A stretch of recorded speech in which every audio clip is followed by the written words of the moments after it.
So, thank you. Thanks to Jan and Dimitri for inviting me.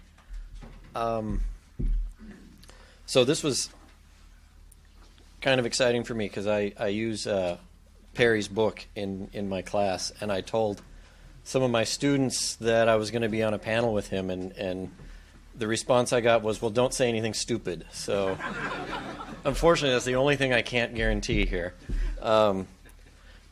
Anyway, so I don't know exactly what I'm doing with that title, but it's sort of, I can look at it a certain way and say I'm totally right, and a certain way and say I'm totally wrong. But I went with it to be provocative. So, okay, so just starting off, show you where I'm going with this. John Taylor, the Taylor rule, we talked a lot about that this morning.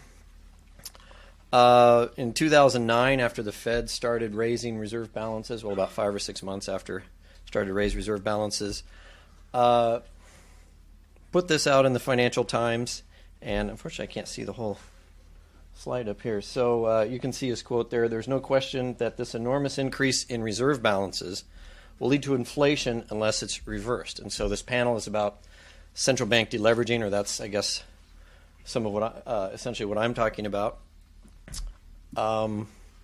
And so I wanted to start you with that quote. It's sort of the standard view of the Fed's printing money, and it's going to be inflationary at some point, et cetera, et cetera. So I'm here to, I guess, sort of debunk that view a bit. Well, not a bit, debunk that view. We'll go that way. So just to show you where we're coming from, some items on the Fed's balance sheet over the last 5 years. This isn't everything, so the balance sheet isn't supposed to balance here. But if you look at reserve balances, I guess it reads from right to left. We're currently at a point of about $2.8 trillion. This is as of last week, $2.8 trillion in reserve balances, whereas 2007, which was a bit before things started to go bad, we were at $15 billion. So, and that was $15, $25, $30 billion was fairly normal. Prior to 2007, the federal funds market ran essentially on that much, and now here we are at $2.8 trillion. So if you're going to get back to, say, normalcy, somewhere in the $15 to $30 billion range would be what's normal.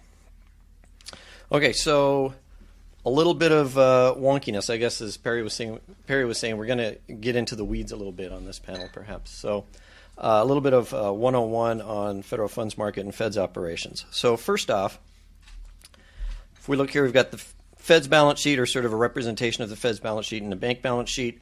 The thing to take note of there is that the Fed is the banker's bank, and so the bank's reserve balance is essentially the deposit account that it's holding with the Fed, and that is then the liability on the Fed's balance sheet.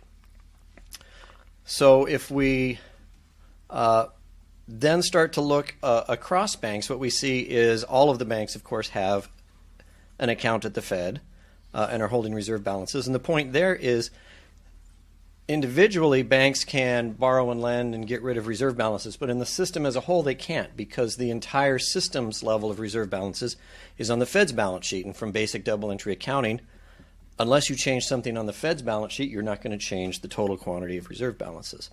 So banks are borrowing and lending to and from each other, but it's basically just changing who owns the same quantity of reserve balances. Okay, so one of the main things going on in the federal funds market is banks are settling payments and borrowing and lending in order to be able to settle payments. And so this is data from the Federal Reserve's website, and the far right column I put together, and I can't see it up here, but the far right column I put together, and it's basically I took the second to the right column and divided it by annual GDP.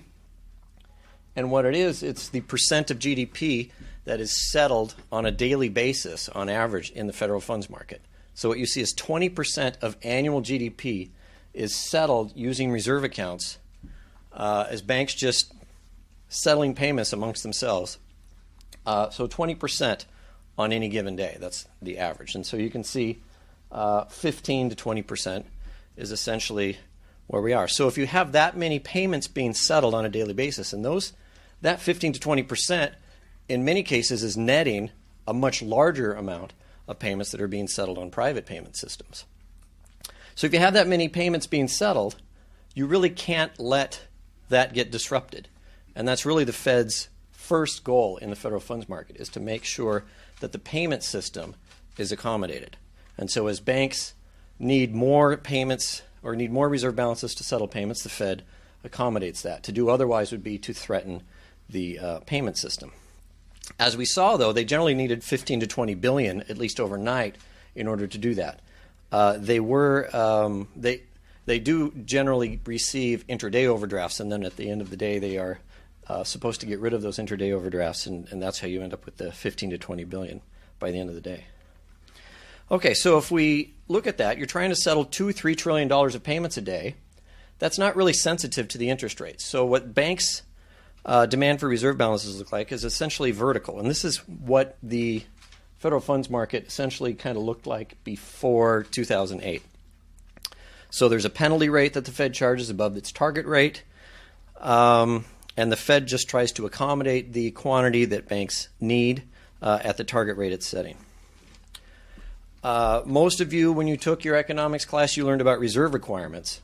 Unfortunately, reserve requirements are just a very, very small part of the story, although that's essentially what we learn about when we take a macroeconomics course.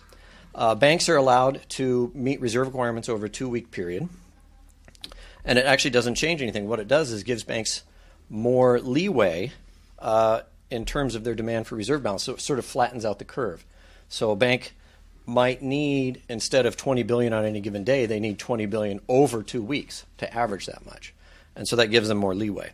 And so you have, during the period, you will have a flatter region there that actually essentially makes it easier for the Fed to hit the quantity that banks want to achieve its target. It has very little to do with controlling the money supply. Actually, it has nothing to do with controlling the money supply. By the end of the maintenance period, though, banks don't have any more days to meet their reserve requirement, so you end up with this this curve that's essentially vertical again. And so the Fed is, if it's not going to accommodate banks, it's going to accommodate them at the penalty rate.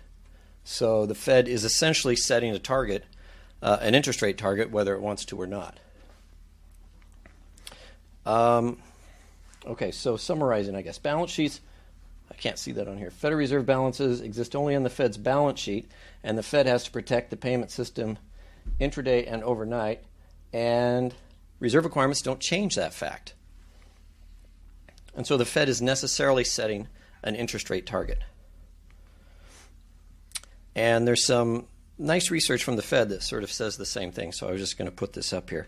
New York Fed, Martin and McAndrews, cost of reserves essentially is a policy variable, as they said. And just a few weeks ago, Bernanke said the same thing. Contrary to what sometimes seems to be alleged, the Fed cannot somehow withdraw and leave interest rates to be determined by the markets. It has no choice but to set the short-term interest rate somewhere. So the Fed is supplying the balances that are being used to settle all these payments. It can't not set the terms on how banks can acquire those balances. Okay, if it decides not to, it's essentially setting the rate at its penalty rate if it provides too few, or it's setting it at 0 if it provides too many. Okay, then we're going to go into Banks and Credit Creation 101. So the traditional money multiplier that you guys are probably aware of is where the Fed, through its open market operations, increases reserve balances. That adds to the excess reserves of banks and enables banks to create more loans and create more deposits. So unfortunately, it just actually doesn't work that way. In the real world, banks create loans which create deposits. And so you can see there, the loan itself creates the deposit. This is basic double entry accounting. It can't work any other way. If banks have required reserves that they have to meet, they obtain those in the money markets. Okay, say the federal funds market. Remember, the Fed is accommodating in the federal funds market at its target rate. Let's see, that didn't move. There we go. If banks see a deposit outflow, they make a loan, and usually when you borrow money, it's because you're going to spend it, so or make a payment. So the Fed, sorry, not the Fed, but the bank makes a loan. The borrower then withdraws, and so the deposit leaves the bank, and the bank has to settle the payment. If the bank doesn't have enough reserve balances to settle the payment, it goes into the money markets and borrows to cover that as well. Okay, so if a bank then is going to make loans, the loans are not constrained by the quantity of reserves. What constrains the what constrains the loans in this case is the fact that if you look at that balance sheet, the bank now ends up with 100 in loans on the asset side and 100 in borrowings, say from the money market on the liability side. Well, the borrowings earn less, or the bank has to pay more interest on those borrowings, and so this reduces the profitability of the loan. The bank's ability to create the loan isn't constrained. Okay, now you can have capital requirements, and the Fed can change the interest rate and those kind of things to affect how much banks are going to lend. But the quantity of reserves doesn't affect how much the banks are going to lend. Okay, and so I have the interbank rate with an arrow to borrowings there because that's showing that that's essentially the interest rate that the bank is going to pay. Okay, so banks are not reserve constrained, and the Fed accommodates the target rate. So what does that mean? Well, in 2009, a lot of people were saying this. That's just my blog post is one that I knew exactly where it was, so it was easier to find.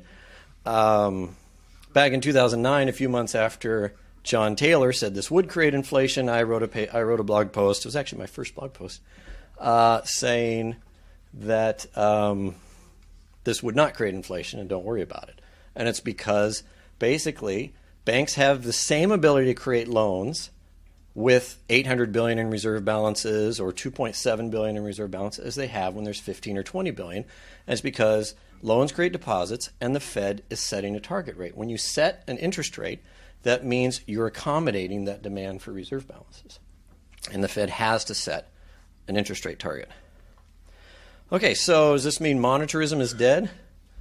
Well, not so fast, say the mainstream economists. So here we go with something from the New York Fed, December 2009 it looks like. So they are essentially agreeing with me here in this part in the circle there. Quantity of reserves in the banking system reflects the scale of the Fed's policy initiatives but conveys no information about the effects on bank lending or the economy more broadly. That's exactly what I've been saying. A number of people were wondering, well, why are banks holding all these excess reserves? Well, if you recall from the Fed's balance sheet, they're on the Fed's balance sheet, and so only some other change in the Fed's balance sheet can change that quantity. So if banks are borrowing and lending them to and from each other, that's just moving them around the banks. That's not changing the actual quantity. Okay, so as they say, this conclusion may seem strange at first glance because it's not what our money multiplier tells us happens. And then they make what I would say is their mistake. They say textbook accounts of the money multiplier assume banks do not earn interest on their reserves. The central bank pays interest on reserves at its target rate. Then banks don't face an opportunity cost of holding reserves, and the money multiplier does not come into play. So this is something we've heard a bit, that the reason why all these reserves are not creating hyperinflation is because the Fed is paying 0.25% on the reserves, right? So this is essentially what this is saying. It's saying that a bank would be indifferent from having the balance sheet on the left and the balance sheet on the right. Okay, the bank, remember, holds a little bit of reserve balances. On the left is sort of the normal state. Bank is holding a little bit of reserves to settle payments, meet reserve requirements. Then they have some deposits and liabilities, and they're making loans. On the right-hand side, the bank is not making loans. It's just holding a whole bunch of reserve balances because it's earning interest on them. So the idea that the banks aren't making loans because reserve balances are earning interest is saying the one on the right is just as good to a bank as the one on the left. Okay, we know that's not true. Profitability. How many banks out there would actually do this? They wouldn't. As Hyman Minsky told us, banks had to earn at least 4%, 4.5% over their liabilities, something like that. Well, basically, in this case, the borrowings are going to have the same rate as the interest on reserves. So there's not going to be enough to make profit there. Secondly, loans create deposits. If a bank wants to make a loan, they can just do it, right? And their balance sheet would look like this. So there's no constraint there on the bank from making the loan. There's not really an opportunity cost. The bank just makes the loan. But thirdly, under normal circumstances, banks can essentially do the same thing that they're doing right now with interest on reserves because we have these things in the economy called T-bills. Maybe you've heard of them. They earn about the same rate of interest as interest on reserves. And they're out there, and banks could, if they wanted to, just hold those on their balance sheet if they didn't want to make any loans. And if you go look at bank balance sheets, they're not doing that under normal circumstances because, as we showed, it's not profitable. Okay, so we end up with two views that say, in the mainstream of economics, the new Keynesian model, whatever, that say, that explain to us why this increase in reserve balances isn't causing inflation. The first one is the one I just said. Interest on reserves equals the target rate stops QE in its tracks. Second one, the return on money set equal to the return on T-bills is equal to 0. We're at the lower bounds. So base money, as the term goes, is equal to T-bills in terms of the return. So we're indifferent. So if you give us more base money, it's as if you gave us more bills, so we're not going to spend. Okay. This is basically Krugman's definition of the liquidity trap when we're at the lower bound. It's not the same one that Paul was talking about, and it's certainly not the same one by any stretch that Keynes was talking about. And Krugman has told us many times he doesn't care. At any rate, then I also found this nice quote from Krugman where he basically says, well, if B doesn't hold, then A does too. Meaning once the Fed starts raising interest rates, if they're paying interest on them, then you're going to have the same thing, right? You're going to basically have A. So it's true that the Fed could sterilize the impact of a rise in the monetary base, meaning if the Fed starts to do QE, but if they raise the interest rate, it pays on reserve. So basically, he's covering both cases. He's covering A and B here, that you've got a positive target rate, but you're paying interest, and you've got a whole bunch of reserves supplied. And B is you've got a target rate of 0, and you've got excess reserve supplied. Okay, so let's look at what these would look like in a Fed funds market. So this is basically the case where the central bank supplies a whole bunch of reserves. That's RBQE there on the horizontal axis all the way to the right. But then they pay interest on reserves at some positive rate and set a floor. Okay, and that's the one that's supposed to stop QE in its tracks. On the right-hand side, on the other side, the northeast, we have the other one where the central bank doesn't pay interest and just does a whole bunch of QE and allows the rate to go to 0. Okay. The unfortunate thing for the sort of the monetarist view here is that those are the only two possibilities.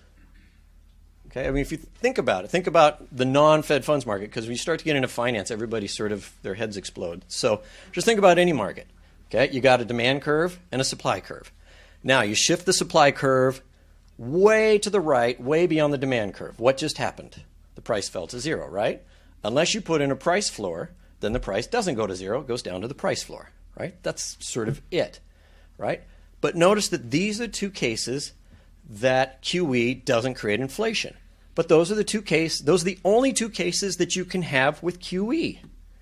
So QE can't cause inflation from their own view. Okay, so with or monetarism, some unpleasant arithmetic. Some people might know what I'm referring to there. So anyway, so the operational reality, the Fed's direct target is an interest rate, plus banks are not reserve constrained. Fed Funds Market 101, Banking 101, is basically central bank leveraging is about asset prices, not the size of the leverage. Banks can create as many loans with $2.8 trillion in reserve balance as they could at $15 billion or $10 billion, or is in Canada with 0. So it's about asset prices in that case. The other one would be the internal inconsistencies that we just looked at in the previous slide. The target rate equals interest on reserve, stop QE in its tracks. And the interbank rate at lower bound stops QE in its tracks. And unfortunately, those are the only operational possible ways to carry out central bank leveraging. Okay, so some concluding remarks. First off, is there a quantity effect from quantitative easing or from deleveraging, reversing quantitative easing? Meh. I don't know how to pronounce that. That's the best I can do. Are there asset price effects? Yep. That's what Paul was talking about this morning. The more important thing, though, is that recognizing central bank operations are about those asset price effects when we're talking about quantitative easing and so forth. And or even when we're not, it's about where they set the interest rate target. It's not about the quantity. Unfortunately, that isn't in any of the textbooks that we're teaching. It's not in the discourse. All we hear about is all this money the Fed's putting into the economy that's sloshing around, et cetera, et cetera. This has huge implications for a number of things that I don't have time to get into, but for instance, fiscal sustainability. If the government prints money to pay off the national debt or do its debt service. Well, if it prints money, it's effectively doing one of those two, right? So those are the only two scenarios that can happen. So apparently printing money isn't inflationary either, right? Okay, so I'm going to stop there. If hopefully I've made your heads explode. Thank you.